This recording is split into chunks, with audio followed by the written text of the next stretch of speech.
అయిగోండి మజ్జిగలో మిరగాయలు చక్కగా చేశాను కదా, ఇగోండి ఈ రకంగా చక్కగా తీసి ఇగో జల్లిబుట్టలో ఇలా మజ్జిగ ఏమన్నా ఉంటే దిగిపోద్ది అనమాట. ఇలా తీసి ఇలా వాడేయాలన్నమాట. ఇగోండి ఈ రకంగా చూసారా, నీరు ఏమన్నా ఉంటే దిగిపోద్ది అనమాట. ఇప్పుడు ఈ మనం ఎండబెట్టేసుకుందాము. ఇగోండి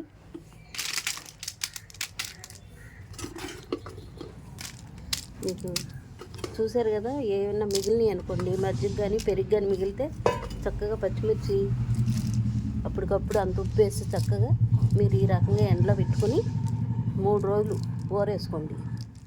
చక్కగా ఊరేసుకొని మనకి పప్పు వండుకున్నప్పుడు, సాంబార్ కాసుకున్నప్పుడు అవి ఉపయోగపడతాయి అన్నమాట.